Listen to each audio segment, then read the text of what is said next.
غریب حسین، میرے غریب حسین، میرے غریب حسین. باللہ من الشیطان الرجیم. بسم اللہ الرحمن الرحیم. الحمد للہ رب العالمین باری الخلائق اجمعین فاطر السماوات والارضین والصلاة والسلام على اشرف الاولین والآخرین خاتم النبیین شفیع المذنبین ابی القاسم محمد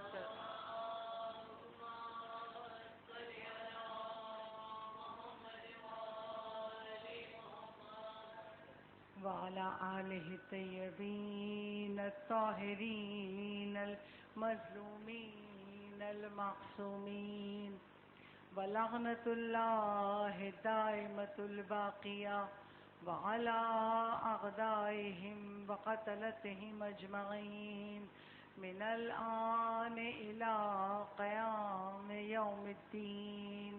أما بعده فقد قال الله تبارك وتعالى في كتابه المجيد وفرقانه الحميد: إنما يريد الله ليذهب عنكم الرجس أهل البيت ويطهركم تطهيرا.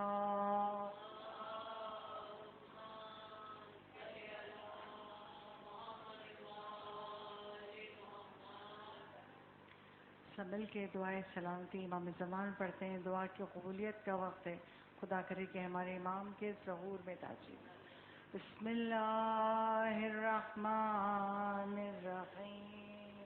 اللہم کل ولیک الحجۃ ابن الحسن صلواتک علیہ وعلی آبائہ فی ہذہ الساعہ وفی کل ساعہ ولیاً وحافظاً وقائداً وناصراً ودلیلاً وعینا حتی تسکنہ ارضک طوعا وتمتعہ فیہا طویلا.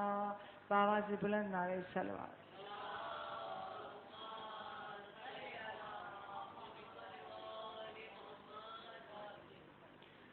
تمام تر تعریفیں اس خدائے بزرگ و برتر کے لیے ہے جو ابر باران کو برسا رہا ہے. رحمت خدا ہے جو خدا اپنے بندوں پہ برسا رہا ہے. وہ جو پوری کائنات کا مالک ہے، وہ خدا جو اس کائنات کو چلا رہا ہے. ہم اس خدا کی حمد و ثنا کرتے ہیں اور شکر ادا کرتے ہیں کہ اس نے ہمیں دامن محمد و آل محمد سے منسلک کر دیا.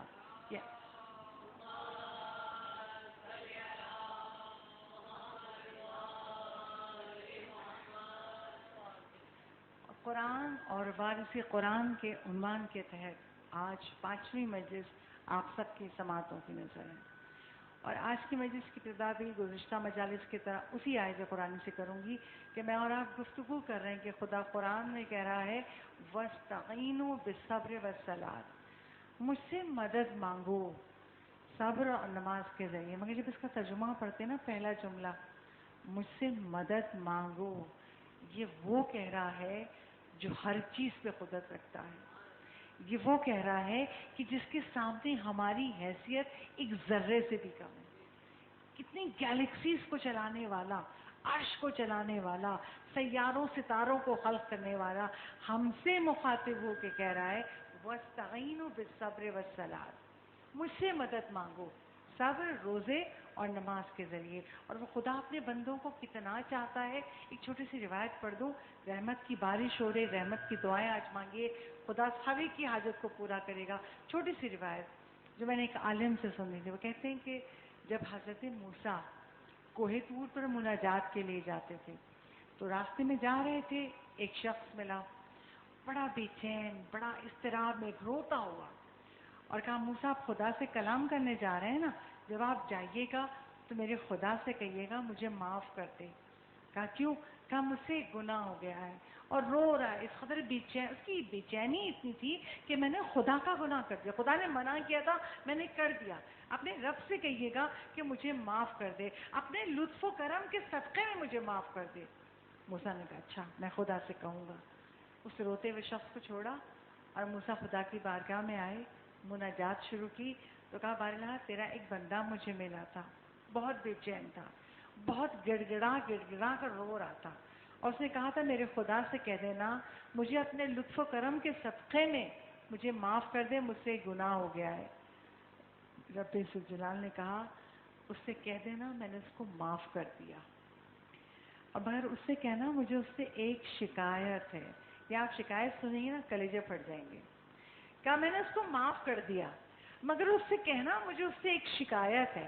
موسیٰ کہتے ہیں کیا شکایت ہے؟ کہا اس سے کہنا اسے تم سے کیوں کہا، اسے مجھ سے کیوں نہیں کہا، تم سے کہہ دیا. اب جب جب تم سے نظریں ملائے گا شرمائے گا کہ میں نے اس کو اپنا گناہ بتایا تھا، میں نہیں چاہتا کہ میرا بندہ کسی اور کے سامنے شرمندہ ہو. یہ خدا کی وہ محبت ہے جو ہم بندوں سے خدا کرتا ہے. ہم کیا خدا کی محبت کا حق ادا کریں گے؟ مگر اگر گناہ ہو جائے تو ایک مومن کے لیے پریشانی کا مقام ہے، کیسے گناہ بخشا جائے. تو اس مشکل کے لیے کیا کریں؟ خدا کہتا ہے وَاسْتَعِینُوا بِالصَّبْرِ وَالصَّلَاةِ. جس کتاب سے میں آپ کے سامنے مستحب نمازیں پیش کر رہی ہوں یہ خانم عذرا محسن کی کتاب ہے، اور 140 مستحب نمازیں اس میں ہیں. بخشش کی نہ جانے کتنی نمازیں اس کتاب میں موجود ہیں. جو سب سے چھوٹی مختصر جو نماز ہے وہ میں آپ کے سامنے پیش کرتی ہوں. اس میں یہ ہے کہ اگر کوئی خدا کی بارگاہ میں گناہوں سے بخشش چاہتا ہے 2 رکعت نماز پڑھے. اور کیسے پڑھے؟ ہر رکعت میں 1 دفعہ الحمد اور 60 مرتبہ قل اللہ کا سورہ. قل اللہ سب کو یاد ہے. دونوں رکعتوں میں 1 دفعہ الحمد اور 60 ٹائمز سورہ قل اللہ کا سورہ پڑھے. اس کتاب میں لکھا ہے نماز کے مکمل ہونے سے پہلے تمہارا خدا تمہارے گناہوں کو بخش دے گا. صلوات پڑھیے بابا سے.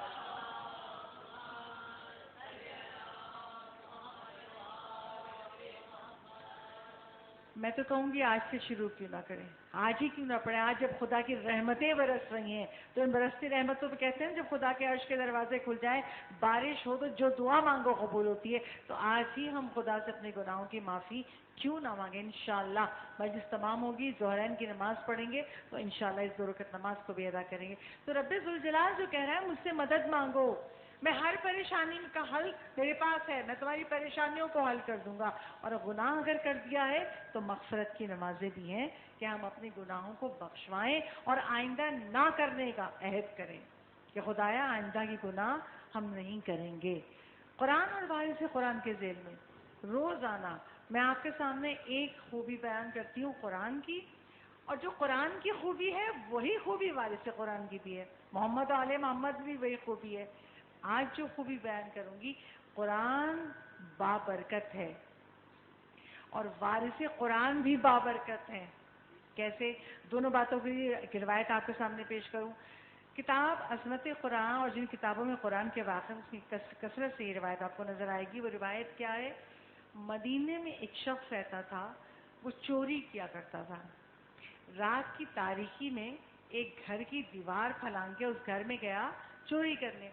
مگر جب چوری کی نیت سے اس گھر کی دیوار پھلانگ کے گیا تو اس گھر میں ایک عورت بیٹھی ہوئی قرآن پڑھ رہی تھی، اور قرآن کی وہ آیت تلاوت کر رہی تھی یا ایھا الذین آمنوا اتقوا اللہ، اے صاحبان ایمان اللہ سے ڈرو، اللہ کا خوف دل میں رکھو، تقوی اختیار کرو. بس اس آیت نے عجب معجزہ کیا، عجب ہدایت کی اس چور کی. یہ آیت اس کے قلب میں اتر گئی، اور جب قلب میں اتری میں خدا سے نہیں ڈرتا، میں گناہ کر رہا ہوں.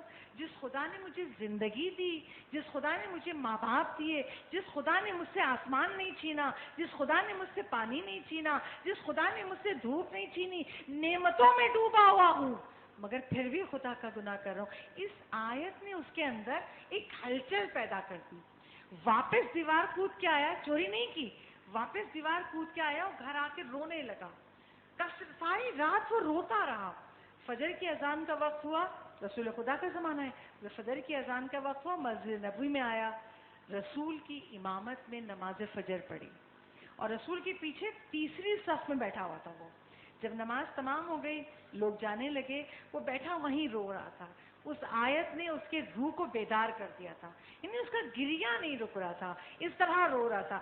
اچانک دیکھا مسجد میں ایک لڑکی داخل ہوئی، اور یہ وہی لڑکی تھی جس کے گھر یہ چوری کرنے کے لیے اس کی دیوار پھلانگ کے اسے گھر میں گیا تھا۔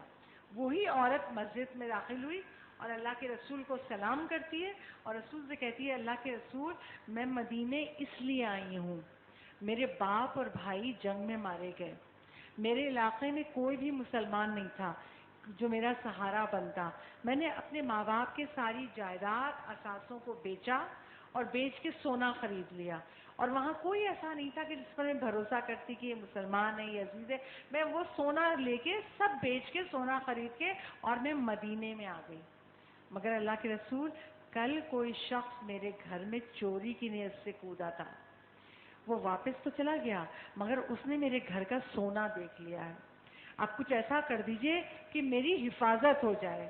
رسول اسلام کہتے ہیں سایہ تلاش کر لے، کا کیا مطلب؟ کا ایک مرد کو تلاش کر کے نکاح کر لے، جب مرد کا سہارا ہوگا تجھے تجھے نقصان نہیں پہنچا سکے گا۔ اسے کہا اللہ کے رسول آپ بہتر جانتے ہیں، میں کس سے نکاح کروں، میں تو یہاں کسی کو بھی نہیں جانتی، آپ جس کا انتخاب کر دیں۔ رسول اسلام نے مسجد میں دیکھا وہی شخص جو بیٹھا رو رہا تھا، جو اس کے گھر میں چوری کی نیت سے کودا تھا، رسول اللہ نے اس کو دیکھا، کہا اس شخص سے نکاح کر لے۔ جب رسول نے کہہ دیا، رسول نے خود نکاح پڑھا دیا، اب اس کی محرم ہو گئی، جب وہ اپنے شوہر کو ساتھ لے کے اپنے گھر جانے لگی، اس کے آنسو نہیں رک رہے تھے، رو جا رہا تھا۔ جب گھر پہنچا تو وہ عورت کہتی ہے آپ کیوں رو رہے ہیں؟ اب اس سے برداشت نہیں ہوا، اس نے سارا واقعہ اس کو بتا دیا، کل جو چور تمہارے گھر میں کودا تھا وہ میں ہی تھا، اور تم قرآن پڑھ رہی تھی، اس قرآن کی آیت نے مجھے بیدار کر دیا۔ جب اس عورت نے سنا یہ وہی چور ہے اور اب پورے اس کے وجود کا، اس کے مال و زر کا مالک ہے، اب ہمارے علاقے کی، ہمارے زمانے کی کوئی عورت ہوتی تو کیا کہتی؟ رسول اللہ نے چور سے شادی کر دی، مگر اس عورت کا جملہ کیا تھا؟ آپ رسول کا انتخاب ہے اور میں نے آپ کو قبول کیا ہے، اللہ کا شکر ادا کرتی ہوں کہ خدا نے مجھے آپ جیسا شوہر دیا۔ صلوات دیجیے باوجود سے۔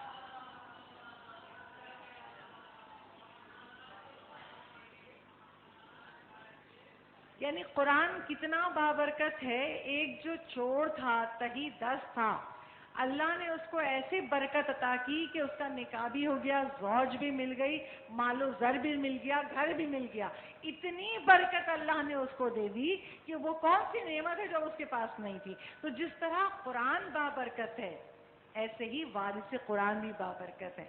اور کیسے بابرکت ہے؟ جب اللہ نے رسول اسلام پر آیت نازل کی سورہ شعراء کی، کون سی آیت؟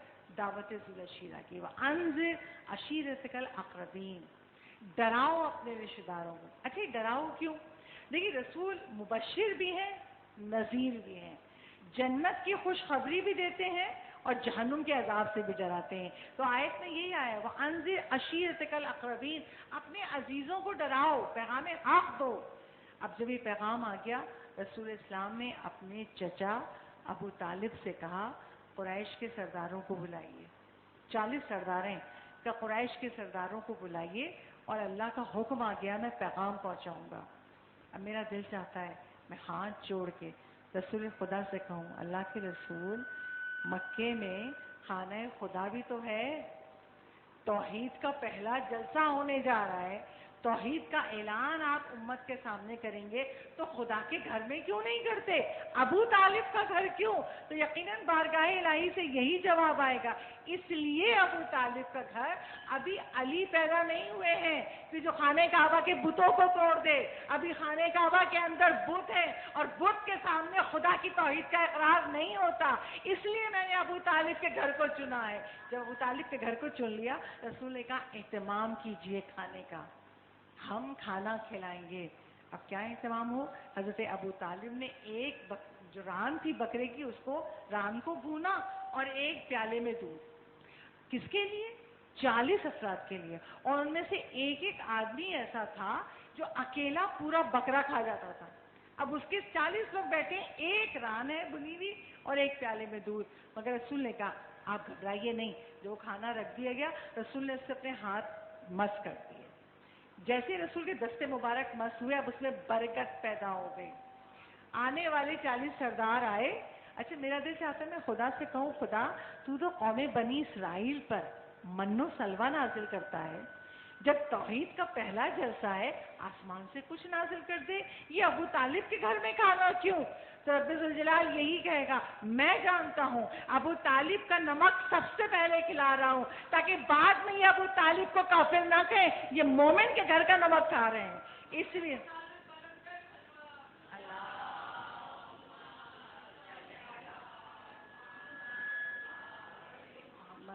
توحید کے پہلے جلسے میں نمک ابو طالب کا کھلا رہے ہیں، ابو طالب کے گھر کا کھانا کھلا رہے ہیں. جب کھانا کھا لیا ان 40 لوگوں نے، اور اب چاہتے ہیں کہ رسول اٹھ کے تبلیغ کریں، بتائیں کہ میں خدا کا نبی ہوں، ابو لہب نے شور کرنا شروع کر دیا. اب جب ابو لہب نے شور کرنا شروع کیا، باقی سب لوگ اٹھے اور جانے لگے. جب جانے لگے تو حضرت ابو طالب نے کہا جو چاہنا چاہے چلا جائے، کل پھر آنا. دعوت دے دی. اگلا دن آیا، پھر آئے، پھر ابو طالب کے گھر کا کھانا ہے. سب نے کھانا کھایا. اب جب رسول بات کرنا چاہتے ہیں تو پھر ابو طالب کھڑے ہو جاتے ہیں، ہم ان کی بات نہیں سنیں گے کیونکہ نیا دین پھیلا رہے ہیں نا، تو ان کی بات نہیں سنیں گے. شور شرابہ، اور سب اٹھ کے چلے گئے. تیسرے دن پھر کھانا ہے، یعنی اللہ نے 3 دن ابو طالب کا نمک کھلایا ہے. اس کے بعد اعلان توحید کیا ہے. جب تیسرا دن آیا، کھانا کھا چکے، اب اس سے پہلے کہ ابو لہب اٹھے، ابو طالب اٹھے، اور ابو طالب اٹھ کے ابو لہب کا بازو پکڑتے ہیں. چپ ہو جاؤ، غضب کے عالم میں چپ ہو جاؤ. اس کو تو غضب کے عالم نے کہا، اور پھر رسول کی طرف دیکھ کے کہتے ہیں قوم یا سیدی یا مولائی، اے میرے سیدی مولائی کھڑے ہو جائیے.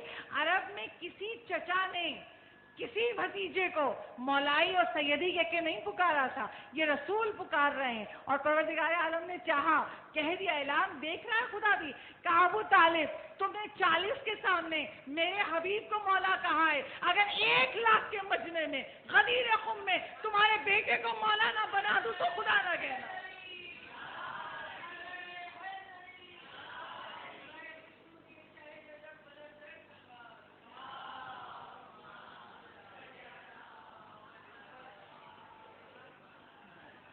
ادھر ابو لہب اٹھا اور ادھر ابو طالب اٹھے.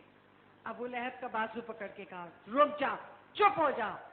اور جو ایک عالم کی زبان کے جملے میں آپ کے سامنے پیش کروں، وہ کہتے ہیں ایک طرف 12 اماموں کا باپ اٹھا، صادقین کا باپ، ایک طرف کذاب اٹھا، ایک طرف مجسم شرارت اٹھا، ایک طرف پیکر عظمت اٹھا. اور جب یہ اٹھ گئے، اور اب ابو طالب نے کہہ دیا خاموش ہو جا. ابو طالب خاموش ہو گئے اور رسول اللہ نے کہنا شروع کیا قولوا لا الہ الا اللہ وتفلحوا. لا الہ الا اللہ کہو، اس خدا کو پہچانو جس کے سوا کوئی خدا نہیں ہے، اور اگر اس کی خدائی کا اقرار کر لو گے تو فلاح پا جاؤ گے، کامیاب ہو جاؤ گے. توحید کا اعلان. اور جب رسول اللہ نے توحید کا اعلان کیا کوئی نہیں بولا، سب خاموش ہیں. اور رسول کہتے ہیں میں اللہ کے بھیجا ہوا نبی ہوں، میری بات کو مانو، خدا نے بہشت سجائی ہے تمہارے لیے، اگر تم لا الہ الا اللہ پڑھ لو گے تو کامیاب ہو جاؤ. تب بھی کوئی نہیں بولا.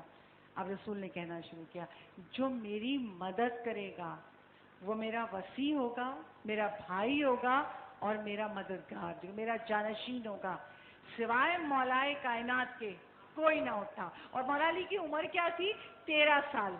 13 سال لڑک پنے کا زمانہ ہے. مولا علی کھڑے ہوئے، رسول خدا نے کہا علی آپ بیٹھ جائیے. پھر رسول نے کہا آج جو میری مدد کرے گا وہ میرا وصی ہوگا، میرا بھائی ہوگا، میرا جانشین ہوگا. پھر مولا کائنات کھڑے ہوئے، کوئی کھڑا نہیں ہوا. رسول خدا نے کہا علی بیٹھ جائیے. جب تیسری مرتبہ رسول نے یہ جملہ کہا، اور رسول ایک دعوت دے رہے ہیں جو آج میرا ساتھ دے گا وہ میرا وصی بھی ہوگا، میرا بھائی بھی ہوگا، میرا جانشین بھی ہوگا. یعنی توحید کے اعلان میں امامت کا اعلان ہو رہا ہے، جانشینی رسول کا اعلان ہو رہا ہے. پہلی گفتگو میں اللہ اتنا حکیم ہے، پہلی گفتگو میں توحید کے ساتھ امامت کا اعلان ہو رہا ہے. اور جب کوئی نہ اٹھا، مولا کائنات اٹھے تو کہا بے شک تم ہی میرے وصی ہو، تم ہی میرے بھائی ہو، اور تم ہی میرے جانشین ہو. صلوات دیجیے بابا.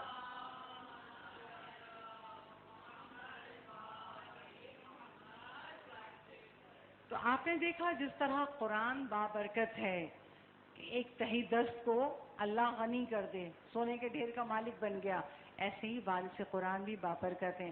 رسول ہاتھ لگا دیں تو اس غذا میں اتنی برکت پیدا ہو جائے کہ 40 لوگ کھا جائیں کم نہ ہو. اچھا، ہمارا ایک عقیدہ اور ہے، ہم کیا کہتے ہیں؟ اولنا محمد و اوسطنا محمد و آخرنا محمد و کلنا محمد. ہمارا اول بھی محمد ہے، ہمارا اوسط بھی محمد ہے، ہمارا آخر بھی محمد ہے، ہم کل کے کل ہمارے 12 امام محمد ہے. تو پہلے محمد کا حال آپ نے سنا، یہ ہر محمد کے ساتھ ہے. اور کیسے ہے؟ رسول خدا نے مولائے کائنات کے لیے کہا تھا علی خیر البشر من ابا فقط کفر. علی خیر البشر ہے، بہترین انسان ہے. من ابا فقط کفر، جو ان کو نہ مانے وہ کافر ہے. اور یہ حدیث کس نے بیان کی ہے؟ عائشہ صدیقہ، خاتون عائشہ صدیقہ نے، انہوں نے بیان کی ہے کہ رسول اللہ نے یہ کہا تھا کہ علی خیر البشر ہے. اور علی کیسے محمد ہے؟ اول بھی محمد، اوسط بھی محمد.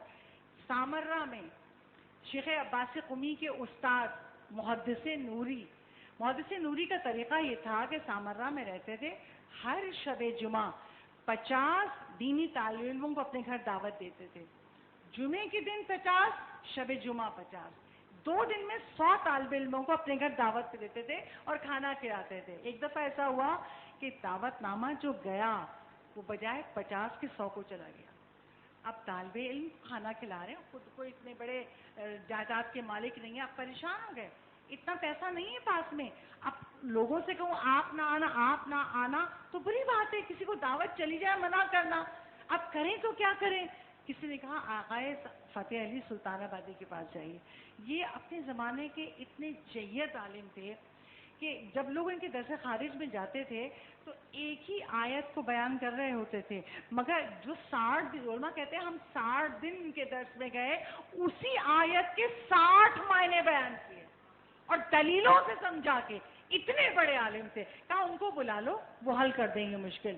بس آقائے فتح سلطان آبادی کے پاس پیغام گیا کہ آپ کو محدث نوری نے بلائے. وہ آئے، کہا گھبراؤ نہیں، جب دیگ چڑھے گی تو کچھ بھی ڈالنے سے پہلے مجھے بلوا لینا. اگلا دن آیا، کھانا تیار ہونا ہے، چولہے پہ دیگ چڑھائی گئی. اب اس سے پہلے کہ اس میں کچھ کھانے کا سامان ڈالیں، بلا لیا گیا ملا فتح علی سلطان آبادی کو. جب وہ آئے، دیگ کے اوپر کپڑا ڈال کے، چمچ لے کے، ہاتھ ڈال کے ایک جملہ 3 مرتبہ کہا اور ہاتھ ہلاتے رہے. وہ جملہ کیا تھا؟ علی خیر البشر من ابا فقط کفر. علی خیر بشر ہے، بہترین انسان ہے، جو ان کو نہ مانے کافر ہے. 3 دفعہ ہاتھ ہلا کے نکال لیا اور کہا پکاؤ کھانا. اب جو کھانا پکا 100 آدمیوں نے کھایا، مگر کھانے میں اتنی برکت تھی کہ ختم نہیں ہو سکا. صلوات دیجیے.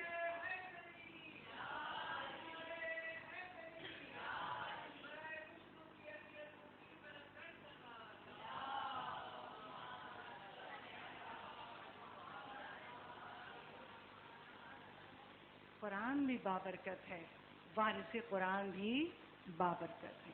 اور صدقہ ہے محمد والے محمد کا کہ ہم اس عشرے میں محمد والے محمد کے صدقے میں آیت الکرسی پر گفتگو کر رہے ہیں. آیت الکرسی پر گفتگو سے پہلے اس کی ایک فضیلت بیان کروں گی. اور آیت الکرسی کی یہ فضیلت رسول ختمی مرتبت احمد مجتبیٰ محمد مصطفیٰ صلی اللہ علیہ وسلم. ایسی صلوات پڑھیں گے نا تو میں 14 مرتبہ پڑھواؤں گی. بابا سے بلند صلوات بھیجیے.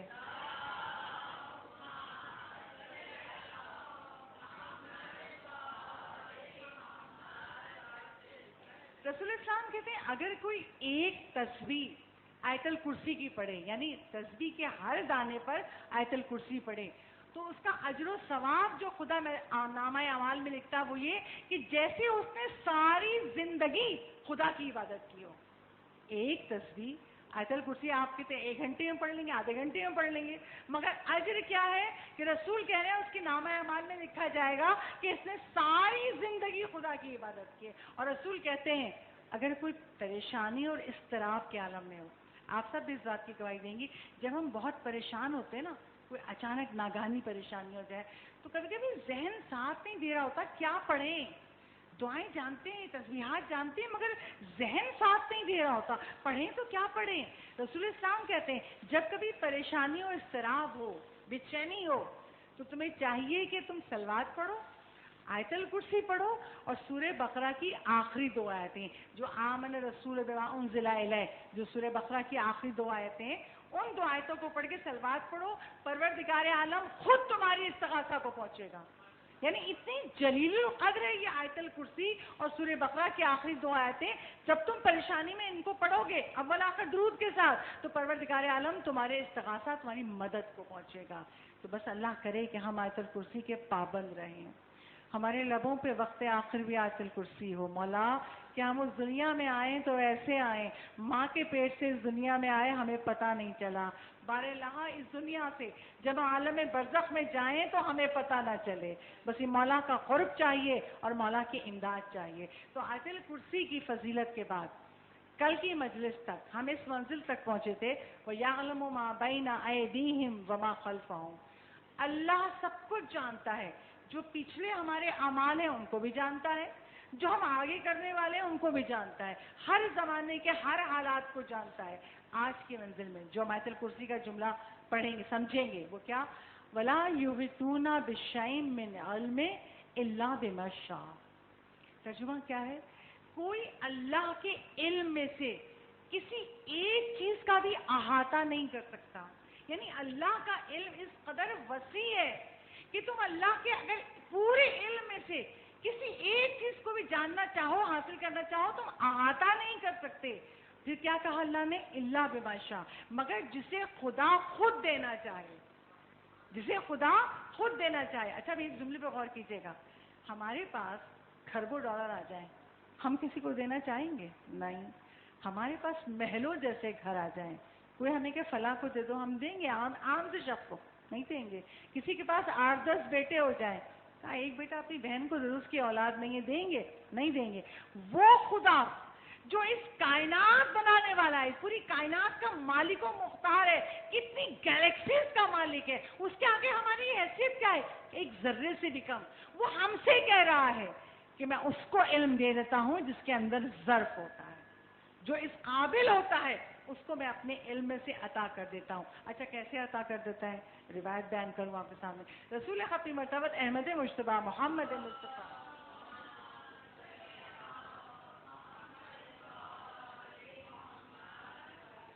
رسول اسلام کی زندگی میں 83 جنگیں لڑی گئی ہیں، 83 جنگیں بدر سے حنین تک.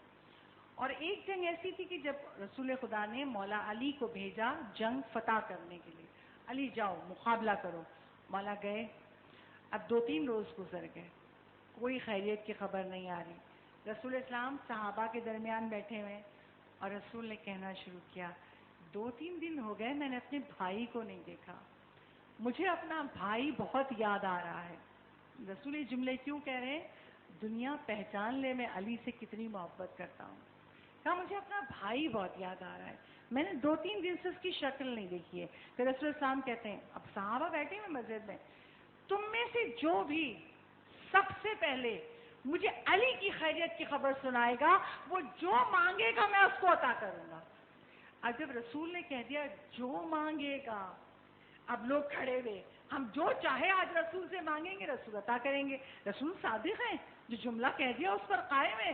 جو سب سے پہلے علی کی خیریت کی خبر سنائے گا اس کو جو مانگے گا ملے گا. اب لوگ نکلے مدینے سے، دوڑ رہے ہیں، دور دور تک دیکھ رہے ہیں ہمیں کہیں سے علی آتے ہوئے نظر آ جائے. سلمان فارسی بھی ہیں، سلمان فارسی بوڑھے ہو گئے ہیں. سلمان فارسی ایک اونچائی کے ٹیلے پہ چڑھنے لگے کہ اگر میں اونچائی پہ بیٹھوں گا تو مجھے دور دور تک نظر آئے گا اور علی جہاں سے آ رہے ہوں گے میں دیکھ لوں گا. سلمان فارسی اس ٹیلے پہ چڑھ گئے. اب جب دیکھا تو دور سے مولائے کائنات آتے ہوئے نظر آئے. جیسے ہی مولا کو آتا ہوا دیکھا ہمارے خوشی کے سلمان اترنا چاہتے ہیں. اب اتر رہے، مولا کی آواز آئی سلمان آہستہ، اونچائی سے اتر رہے ہو، آہستہ اترو. اور سلمان تم نے سب سے پہلے دیکھا ہے نا، میں ضمانت دیتا ہوں سب سے پہلے تم ہی گواہی دو گے. اب جب مولا کی ضمانت مل گئی سلمان فارسی آہستہ آہستہ اترے. جب آہستہ اترے مولا علی کے قریب آئے تو مولا کو بتایا نہیں ابھی کچھ، مگر مولا علی کہتے ہیں سلمان کیا مانگو گے رسول سے؟ تو کہا سلمان نے مولا آپ کے صدقے میں مل رہا ہے، آپ بتا دیجئے کیا مانگوں آج رسول سے. مولا کائنات کہتے ہیں رسول سے کہنا اللہ نے معراج پر بلا کے تنہائی میں جو آپ سے باتیں کی تھی وہ باتیں مجھے بتا دیجئے. اب مولا علی نے یہ کہہ دیا یہ مانگ لینا. کہا ٹھیک ہے مولا یہی مانگوں گا. پہنچے مدینہ اور خوشی سے دوڑتے رسول کے پاس آئے. اللہ کے رسول علی خیریت سے ہیں, فتح پا کے آ رہے ہیں اور جلد آپ تک پہنچنے والے ہیں. جب یہاں تک کہا تو رسول السلام کہتے ہیں مانگو سلمان فارسی, کیا مانگتے ہو؟ اب سلمان فارسی نے کہا اللہ کے رسول معراج پر جو اللہ نے آپ سے باتیں کی تھی تنہائی میں, جبرائیل بھی پیچھے رہ گئے تھے, وہ باتیں مجھے بتا دیں. اب جب یہ جملہ سلمان نے کہا تو اللہ کے رسول نے ہاتھوں کو اٹھایا. بارالہ تجھ سے وعدہ کیا تھا, کسی کو نہیں بتاؤں گا, سلمان سے وعدہ کیا تھا, یہ جو مانگے گا عطا کروں گا. اب کیا کروں؟ ابھی اتنا ہی کہنا تھا کہ جبرائیل نازل ہوئے, اور جبرائیل نازل ہوئے کہتے ہیں اللہ کے رسول پروردگار عالم کہہ رہا ہے ہم نے سلمان فارسی کے اندر یہ ظرف رکھا ہے, آپ ان کو بتا دیجئے مگر تنہائی میں. رسول اسلام تنہائی میں لے گئے سلمان فارسی کو اور وہ باتیں بتائیں. سلمان کہتے رسول بتا رہے تھے اور مجھے لگ رہا تھا مجھے حفظ ہوتی جا رہی ہیں. جب میں گھر پہنچا اور گھر پہنچ کے رسول نے 1000 باتیں بتائی تھی. کہا جب میں گھر پہنچا اور ایک ایک بات کو گننے لگا تو ان 1000 باتوں میں سے 500 باتیں فضائل فاطمہ کی تھیں اور 500 باتیں فضائل علی کی تھیں. بہت سے بلند صلوات پڑھیں.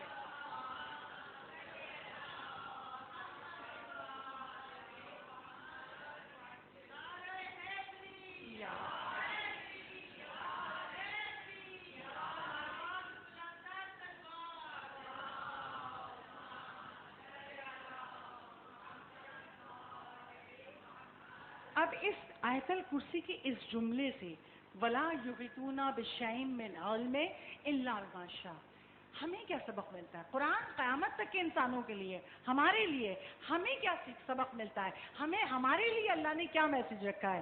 کہا نا اللہ نے میرے علم میں سے تم ایک چیز نہیں سمجھ سکتے مگر جس کو میں یہ علم دینا چاہوں. اب ہم کیسے بن جائیں کہ ہمیں خدا یہ علم عطا کر دے, ہم پر وہ علم کی بارش کر دے. ہم بہت سی چیزوں کو نہیں جانتے, حکمتیں نہیں جانتے, ہماری روحانیت کو اتنا بلند کر دے کہ ہم سمجھ سکیں. کیا کریں؟ اس بات کا جواب چھٹے امام صادق آل محمد امام جعفر صادق.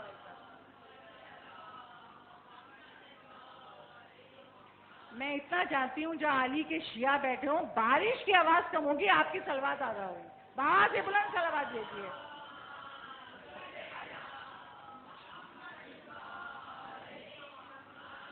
جو جتنی زور سے صلوات پڑھتا ہے اس کی قبر اتنی ہی نورانی ہوتی ہے. کسے نہیں چاہیے قبر کا نور, کسے نہیں چاہیے نورانی قبر, تو صلوات کی آواز اپنی پوری آواز کے ساتھ پڑھا کرے.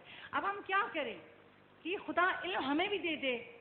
چھٹے امام کے پاس عنوان بصری نام کا 94 ایئرس کا, کوئی یہ نہ کہ مولا اب تو بوڑھے ہو گئے اب کیا کر سکتے ہیں, مولا اب تو نمازیں بھی بڑی مشکل سے پڑھی جاتی ہیں. نہیں, میں جس کا واقعہ سنا رہی ہوں وہ 94 ایئرس کا تھا.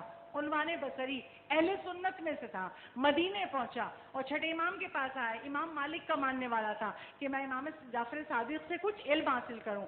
جیسے ہی امام کی بارگاہ میں آیا میں گفتگو کو مختصر کروں, آپ کو ایک نتیجے تک لانا چاہتی ہوں. امام نے کہا امام مالک کو مانتا ہے, جاؤ انہیں کے پاس, اب تک انہیں کے پاس جا رہا تھا, میرے پاس کیوں آیا ہے؟ جب امام جعفر صادق نے کہا وہ سر جھکا کے باہر آ گیا. جاتا تو وہ امام مالک کے پاس تھا مگر روضہ رسول میں گیا اور رونے لگا. 2 رکعت نماز پڑھی اور اللہ کے رسول سے دعا کی بارے لہا میرے اندر خیر نہیں تھا ورنہ جعفر صادق مجھے ایسے پلٹاتے نہیں. خدایا مجھے وہ خیر دے دے, ان کے دل کو میرے لیے نرم کر دے تاکہ میں ان سے علم سیکھ سکوں. دعا مانگتا رہا. 1-2 دن کے بعد گیا چھٹے امام کے دروازے پر. اب جب گیا دروازہ کھٹکھٹایا تو غلام آیا. کہا مولا عبادت کر رہے ہیں. اس نے کہا اچھا میں کھڑا ہوں. باہر کھڑا رہا. پھر غلام آیا, کہا مولا نے بلایا ہے. اب جب اندر گیا تو امام کہتے کیا چاہیے, تو کیا طلب کرتا ہے؟ تو مولا میں علم سیکھنا چاہتا ہوں. مولا نے کہا علم ہے کیا, تجھے یہ پتا ہے؟ علم وہ نور ہے جو اللہ قلوب پہ اتارتا ہے. جب تک تو اپنے آپ کو تیار نہیں کرے گا تیرے اندر حقیقت بندگی نہیں آئے گی, تو بندہ بن کر نہیں دکھائے گا تو خدا اپنا نور کیسے دے گا؟ کہا اچھا تو بندہ کیسے بنتے, حقیقت بندگی کیسے آتی ہے؟ یہ 3 جملے سنانے کے لیے میں نے یہ روایت پڑھی ہے. ہم چاہتے ہیں نا آیت الکرسی پڑھ کے کہ مولا ہمیں بھی علم دے. کہاں چھٹے امام نے 3 چیزیں اپنے اندر پیدا کر. پہلی چیز اللہ کے ہر واجب پر عمل کر، ہر حرام کو چھوڑ دے. پہلی منزل، ہر واجب پر عمل کر، اللہ نے ہماری بہتری کے لیے کہا ہے، اور ہر حرام کو چھوڑ دے. باقی باتیں ہماری سمجھ میں نہیں آ رہی ہوتی ہیں، یہ ایسا کیوں، یہ ایسا کیوں. سمجھ میں آئے یا نہ آئے، ہماری عقل کل نہیں ہے کہ ہم اللہ کے احکامات کو سمجھ سکے. نمازیں پڑھتے ہیں، کوئی سوال کریے مغرب کی نماز 3 رکعت کیوں ہے؟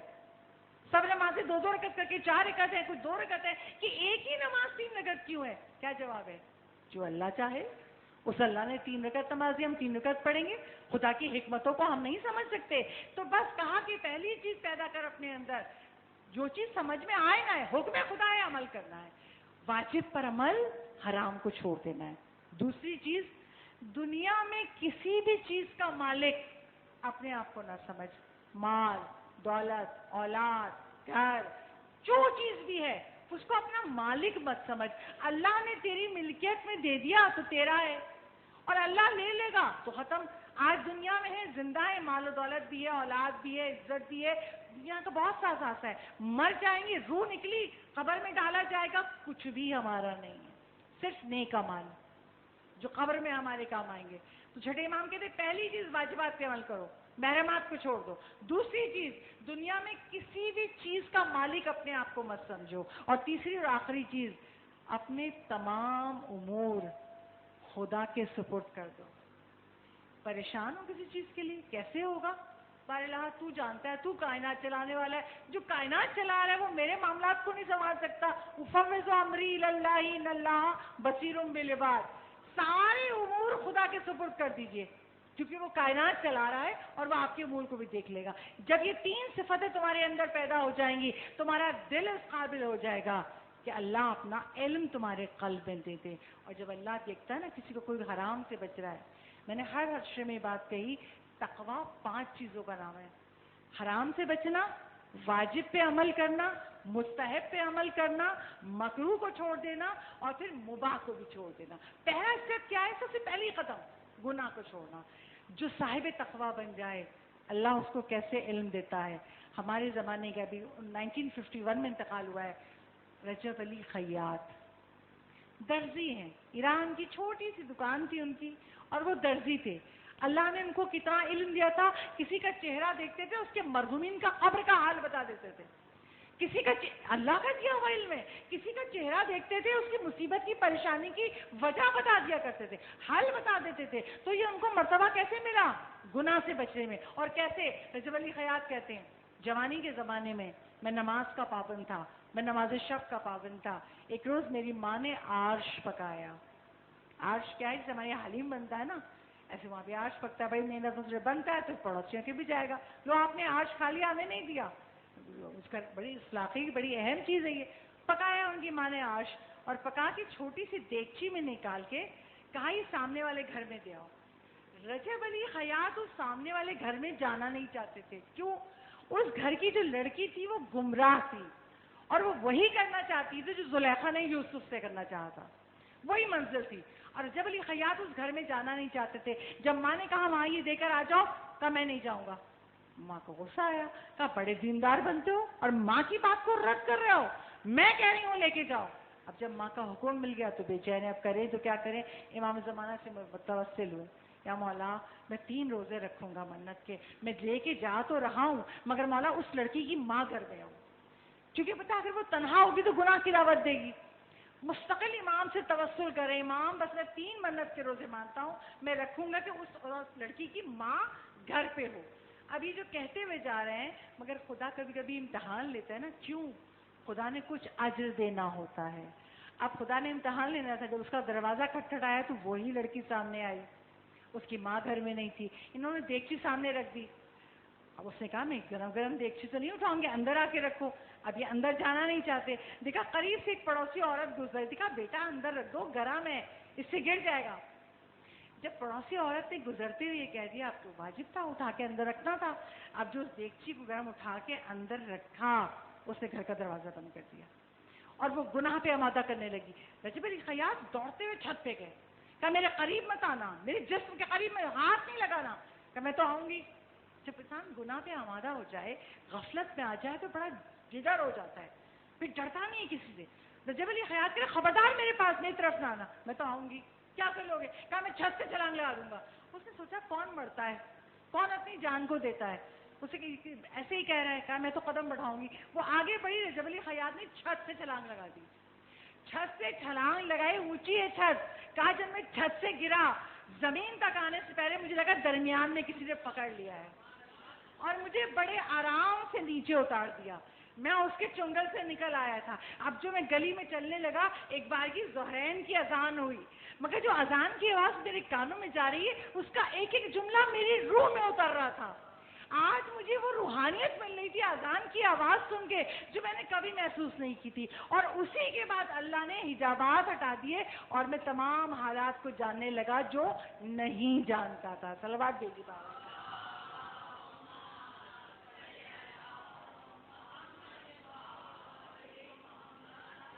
اچھا کیا جاننے لگے؟ خدا نے کیسا علم دیا؟ مردوں کا علم تو وہ جانتے تھے. ایک شخص تھا, اپنی فائل کو آفس میں رکھا تھا, بھول گیا کہاں رکھا تھا, اور آفس کی ضروری فائل اب وہ ڈھونڈ رہا ہے, وہ فائل نہیں مل رہی, اور نہ ملی تو نوکر سے نکال دیا جائے گا. اب پریشان, ہاں وہ فائل مل جائے, نہیں ملی تو میری نوکری بھی جائے گی. اسی پریشانی میں سڑک سے گزر رہا تھا. ایک جاننے والا ملا. کہا تمہارا چہرہ کیسا ہو رہا ہے, پریشان ہو؟ کہا ہاں میں بہت پریشان ہوں, مشکل ہے میرے پر. اسی گلی سے رجب علی خیاط گزر رہے تھے. اس کا عزیز کہتا ہے جو ٹوپی لگائے ہوئے شخص گزر رہے ہیں نا, ان سے اپنی مشکل کہو, یہ حل بتا دیں گے. اس جوان وہ فوراً ان کے پاس گیا کہ آغا میں بہت پریشان ہوں, آفس میں فائل رکھی تھی مل نہیں رہی اور مجھے نکال دیا جائے گا نوکری سے.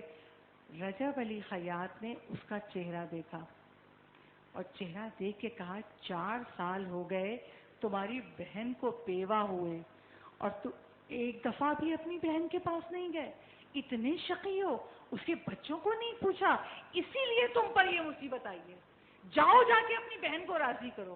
بس وہ جو چہرہ دیکھ کے رجب علی خیاط نے بتا دیا. کیوں؟ اللہ نے علم دیا تھا گناہ سے بچنے پر. وہ گیا اپنی بہن کے گھر, بہن بھی حیران ہے آج کیسے آ گئے. کہا میں نے نہ سمجھی کی, میں نادانی کی, میں تمہارے پاس کچھ چیزیں لے کے گیا, اس کے بچوں کو راضی گیا. جب اگلے دن آفس پہنچا تو اس کو وہ فائل وہیں رکھی ہوئی مل گئی. بابا سے بلند صلوات کرو.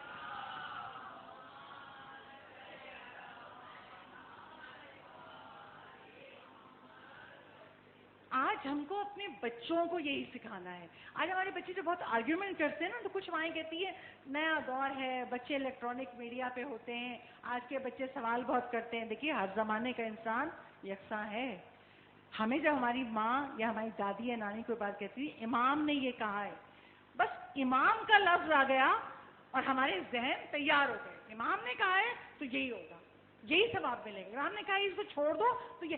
بچوں سے آج کہیے کھانا کھاتے ہو بسم اللہ پڑھ کے لقمہ ڈالو.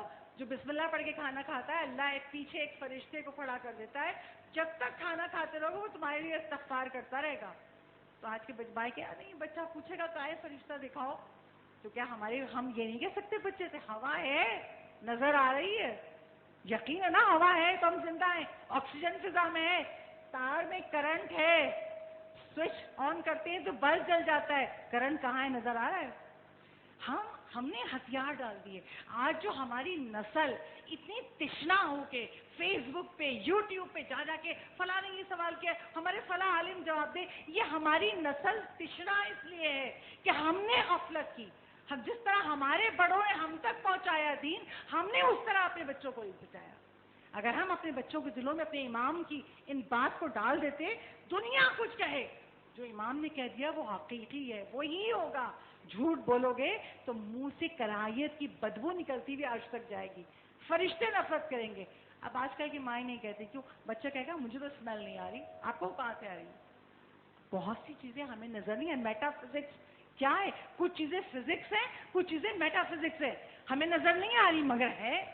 ہم نے اپنے بچوں پہ محنت نہیں کی. تو یہ قرآن آیت الکرسی کی یہ آیت بتاتی ہے, علم حاصل کرنا چاہتے ہو تو اپنے آپ کو صاحب تقویٰ بناؤ, اور اگر علم حاصل کرو گے صاحب تقویٰ بن جاؤ گے, تمہارے بچے بھی سنیں گے. تم یہ جو تمہیں اللہ نے آل محمد کا دین دیا ہے یہ اپنی نسلوں تک پہنچا دو گے. اللہ ہماری نسلوں کو دین آل محمد پہ ثابت قدم رکھے. اور یہ تقویٰ, بس آخری روایت مجلس کی, یہ تقویٰ اتنا اہم ہے کہ چھٹے امام صادق آل محمد امام جعفر صادق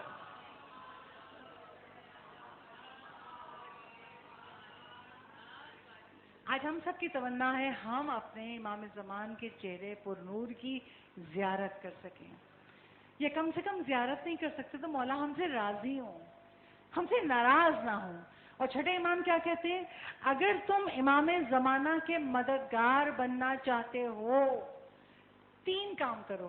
انتظار کرو امام کے ظہور کا, کریمانہ اخلاق اپناؤ اور صاحب تقوی بن جاؤ. دیکھیے یہاں بھی شرط تقوی کی. اللہ علم کسے دے گا؟ جو صاحب تقوی بن جائے. کہا اگر تم صاحب تقوی بن گئے, تمہارا اخلاق اچھا ہو گیا, تو یاد رکھو تم آج بھی امام کے مددگار ہو. اور کیسے مددگار ہو کہ ہر لمحہ یہ خیال رہے کہ ہم اپنے امام کے محضر میں. اول تو ہر لمحہ ہمارے ذہن میں رہتا ہی نہیں. نماز پڑھنے بیٹھیں گے, جب زیارت پڑھی تو یاد آیا, جب دعا پڑھ رہے ہیں امام کی نماز میں تو یاد آیا. ہر وقت بولتے چالتے کھاتے پیتے چلتے پھرتے میں وہ کروں جو میرا امام چاہتا ہے, میں وہ سنوں جو میرا امام چاہتا ہے. اور جن کے ذہنوں میں ہر وقت ہوتا ہے وہ کسی بھی پریشانی میں ہوں مگر اپنے امام کو نہیں بولتے. ایک روایت بیان کر دو. ایک عالم تھے عراق میں, مرزا محمد نام تھا ان کا, اور اللہ نے ان کو بیٹے دیے تھے. وہ بیٹے بھی مجتہد کے لیول کے تھے. ان عالم کی زوجہ بیمار ہو گئی اور جتنا علاج کرواتے ہیں ان کی زوجہ صحتیاب نہیں ہو رہی. بچے پریشان ہیں, باپ پریشان ہے, علاج میں فرق نہیں پڑ رہا. ایک مرتبہ کسی نے کہا نجف میں ایک ایسا آدمی آیا ہے کہ آپ کو اسے کچھ بتانا نہیں پڑے گا, آپ دل میں نیت کر لیجئے, وہ آپ کو آپ کے سوال کا جواب دے دے گا. مجلس کا پہلا جملہ, مجلس کا آخری جملہ. یہ علم کس نے دیا؟ خدا نے دیا. وَلَا يُحِيطُونَ بِشَيْءٍ إِلَّا بِمَا شَاءَ. اللہ جسے چاہے عطا کر دیتا ہے. کا ایک عالم ہے, آپ سوچیں گے وہ آپ کو جواب دے دے گا. اب باپ نے کہا بیٹا تم لوگ جاؤ. بڑا بیٹا اور چھوٹا بیٹا, درمیانہ والا بیٹا نہیں, 2 بیٹے چلے نجف میں مولا علی کے حرم میں گھسے. اب بیٹھے کیسے پہچانیں کہ وہ آدمی کون سا ہے؟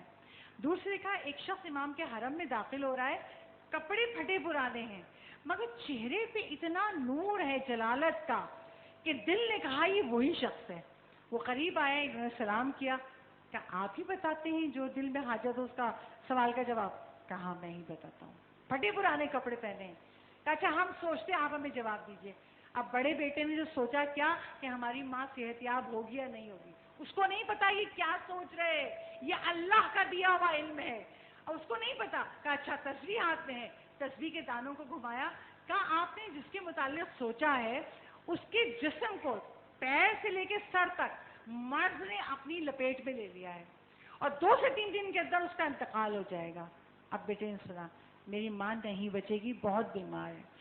جیسے اس نے یہ جواب دیا, چھوٹا بیٹا جو عاشق امام زمانہ تھا اسے کہا اچھا رکیے میں کچھ سوچتا ہوں, آپ کچھ اس کا جواب دیجیے. اب اس نے ارادہ کیا, دل میں سوچا. سالم نے پھر تسبیح اٹھائی, تسبیح کے دانوں گھمایا, پھر چھوڑ دیا. پھر تسبیح اٹھائی, پھر دانوں کو شمار کیا, پھر چھوڑ دیا. چہرے پہ آثار پریشانی ہے.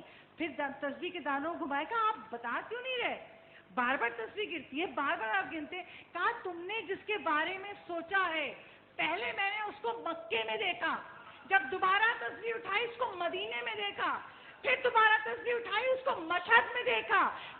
جب تمہیں سوچتا ہوں وہ مجھے ایک نئی جگہ نظر آتا ہے. جس کے متعلق تم نے سوچا ہے یہ عرض دنیا, یہ پوری کائنات اس کے گرد گھوم رہی ہے. تم نے حضرت حجت کے بارے میں سوچا ہے. اللہ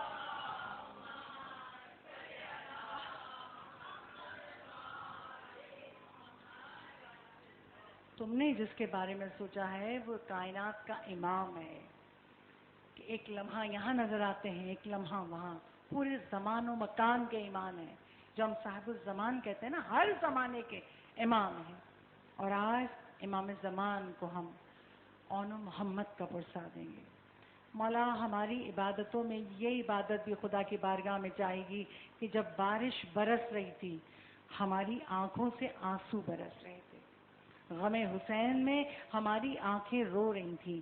جب امام حسین نے مدینے سے سفر شروع کیا تھا تو عبداللہ ابن جعفر طیار جناب زینب کے شوہر اون و محمد کو پکڑ کے بی بی زینب کے پاس آئے تھے. کہا رسول اللہ نے کہا ہے جب سفر پہ جاؤ تو سامان صدقہ ساتھ لے جاؤ, اگر سفر میں کبھی پریشانی آ جائے تو صدقہ دے کے مصیبت کو دور کرواؤ. تم سفر پہ جا رہی ہو نا میرے مولا کے ساتھ, اون و محمد کو ساتھ لیتی جاؤ. اگر مولا پہ کٹھن وقت آ جائے تو اون کو میری طرف سے اور محمد کو اپنی طرف سے صدقہ کر دیجیے گا. بی بی زینب کبریٰ کے شوہر نے کہہ دیا کربلا پہنچ گیا قافلہ، شب عاشور آ گئی. شب عاشور مولا حسین نے اپنے ساتھ مردوں کا امتحان چراغ بجھا کے لیا تھا. مولا نے چراغ بجھا دیا تھا، جو جانا چاہے وہ چلا جائے. یہ میرا سر اتارنا چاہتے ہیں، تم نے یہاں تک میرا ساتھ دیا، میں تمہاری شفاعت کرواؤں گا. چراغ بجھا دیا، مگر جب چراغ جلایا گیا سب موجود تھے. کہتے تھے مولا ایک مرتبہ تو کیا 70,000 مرتبہ آپ کی محبت میں مارا جائے، پھر زندہ کیا جائے، پھر مارا جائے، پھر بھی آپ کو نہیں چھوڑیں گے. مردوں کا امتحان تو ہو گیا، عورتوں کا امتحان کیسے ہو؟ مولا شب عاشور بیویوں کے خیموں کے قریب سے گزر رہے ہیں اور مولا سنتے جا رہے ہیں. ہر ماں اپنے بیٹے کو تیار کر رہی ہے. ام فروا قاسم کو تیار کر رہی ہیں، ام لیلا علی اکبر کو تیار کر رہی ہیں، اور بی بی زینب کبریٰ اون و محمد کو سامنے بٹھائے ہوئے ہیں اور کہہ رہی ہیں بیٹا کل تمہیں سب سے پہلے قربانی کے لیے جانا ہے، کل تمہیں اپنی جان قربان کرنی ہے نانا کے دین پہ. بس کہا اپنے بچوں سے بیٹا تمہیں نہ کہنا پڑے، لشکر یزید والے کہیں کہ یہ حیدر کرار کے نواسے ہیں، یہ جعفر طیار کے پوتے ہیں، تمہارا جہاد بتا دے. ماں ساری رات اپنے بچوں کو موت کے لیے تیار کرتی رہی. عزیزارو میں بھی ماں ہوں، میں سوچتی ہوں بی بی اگر کسی کا بچہ بیمار ہو، کسی کا بچہ معذور ہو تو وہ ماں بھی اپنے بچے کی موت نہیں مانگتی. میرا بچہ سلامت رہے، میرے بچے کو زندگی مل جائے.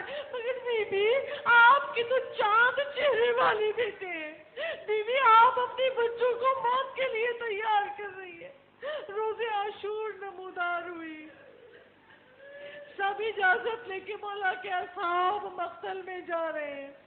اون و محمد بار بار امام حسین کے پاس جاتے ہیں، ماموں ہمیں مقتل میں جانے کی اجازت دے دیجئے، حسین کے لیے کتنا مشکل ہے. مولا کہتے ہیں ارے بیٹا تم کو تو میں نے گودوں میں پالا ہے، میں تمہیں کیسے مرنے کے لیے بھیج دوں.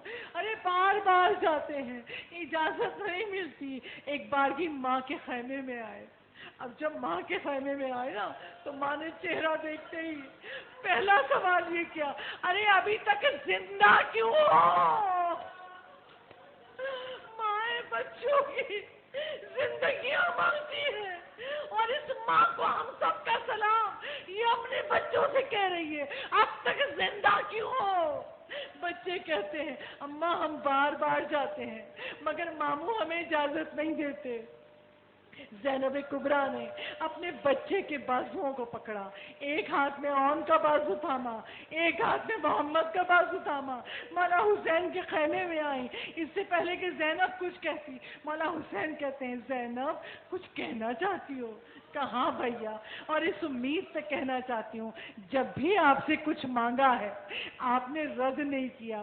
مولا آج جو مانگوں گی وہ بھی آپ منع نہیں کریں گے. مولا حسین کہتے ہیں زینب کیا چاہتی ہو؟ کہا بھیا میرے بیٹوں کو مقتل میں جانے کی اجازت دے دو.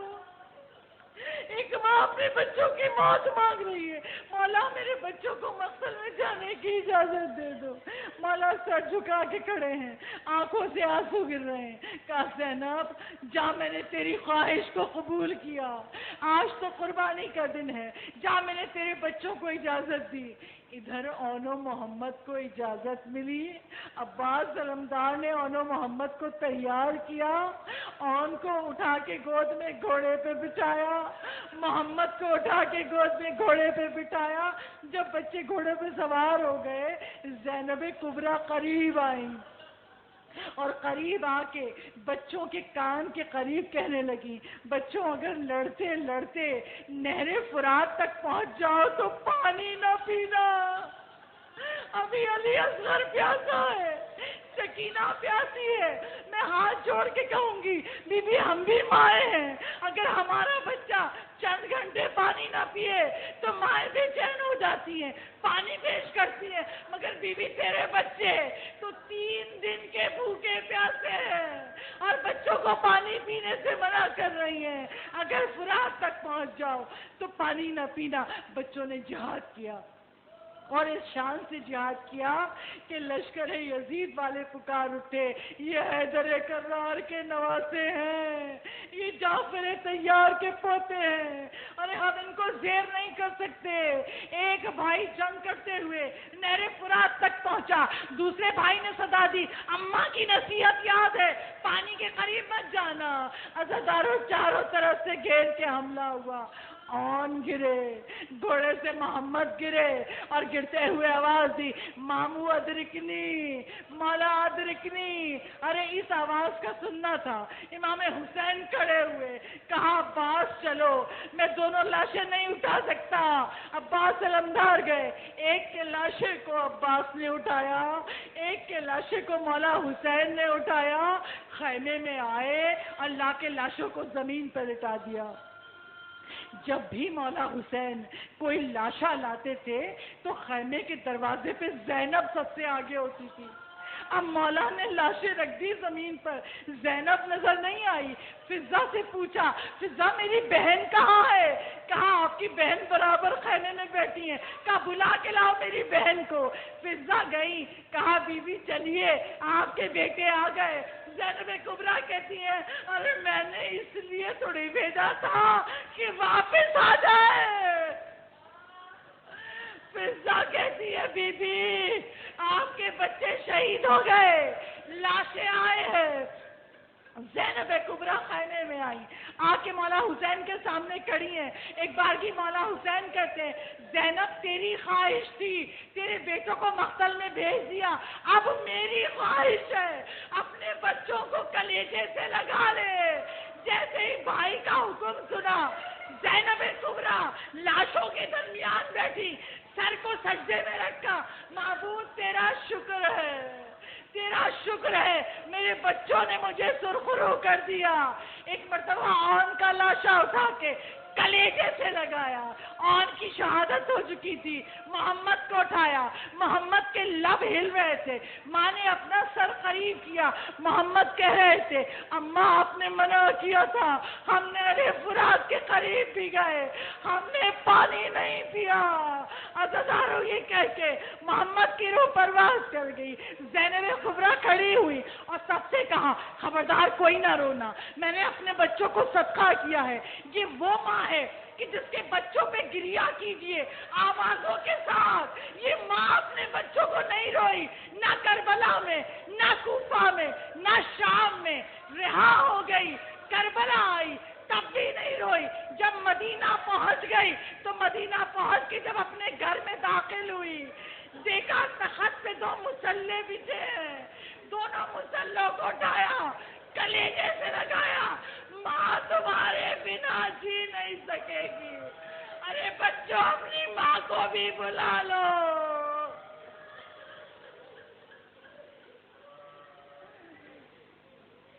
علامة الله على القوم الظالمين وسيعلم الذين ظلموا أي منقلب ينقلبون۔